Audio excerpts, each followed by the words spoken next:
Welcome to our video workshop series from the Down Syndrome Association of Greater St. Louis. This is the first of several videos that we have put together for our families, and today's topic is back to school tips. My name is Chirsty and I am the Family Support Coordinator. Hi, and I'm Andi McCormick, and I'm our Programs Coordinator. The first tip we're going to talk to you about today is getting back into routine. We want to get back into going to bed on time, waking up at the same time for school, making sure that you're getting those routines back in place so that your kid is ready for that first day of school. All right, tip number 2. Use or update visual schedules for morning, after school, or bedtime. So you guys probably know I have a daughter with Down syndrome. She's going to be a sophomore in high school.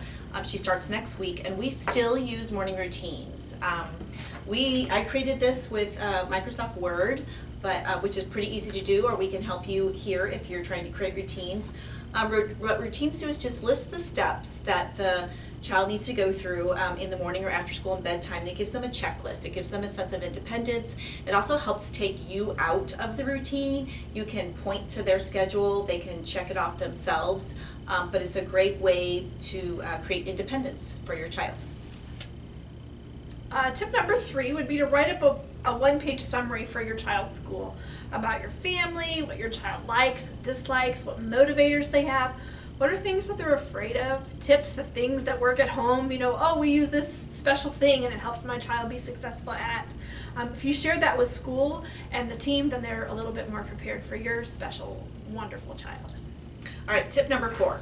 Another thing to share with your child's team is what your family has done over the summer. So a little short, half page, maybe a few sentences, what your child did over the summer. It can include any fun things that you guys did, any educational programs that maybe your child participated in, any therapy, any volunteer or job programs that your child participated in.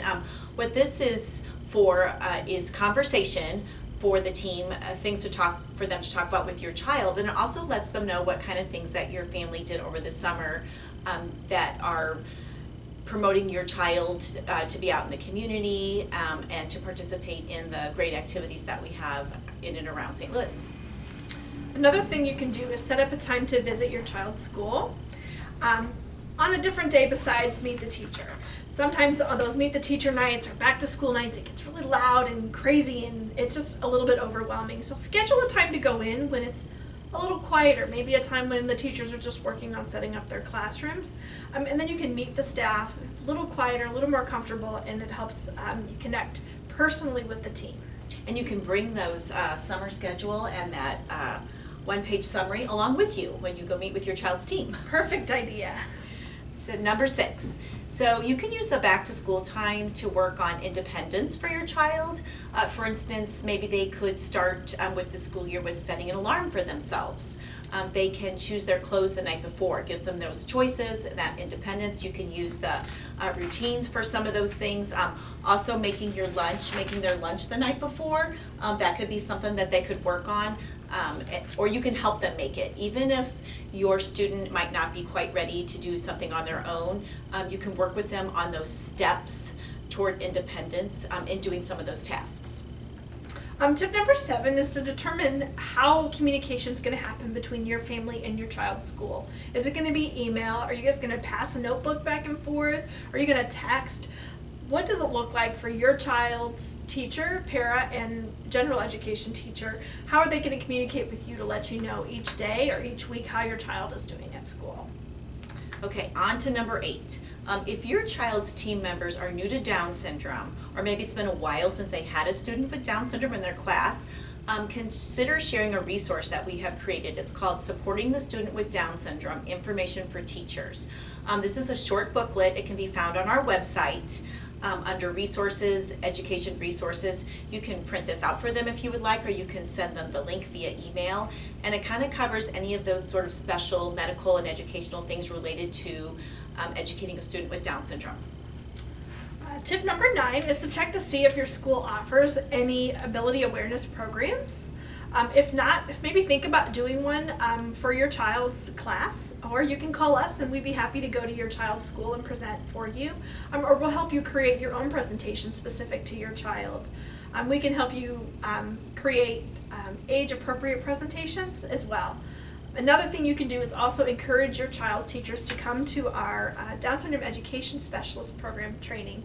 It's a 4-part training and it's great for them. They come and learn about all things to best serve our students with Down syndrome.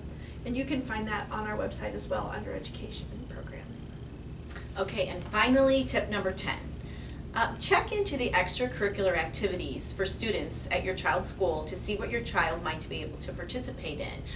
This can include any of the after-school clubs that they have, any sports, things like that, and to check in with the teachers that run those clubs as to what sort of accommodations or supports that might need to be put into place, because we all know that the extracurricular social part of school is almost as important as the academic part. So getting your child involved in clubs and scouts and sports, those types of things, just try it. You never know. See what happens, but definitely check in with your school about how your child can participate in those activities as well.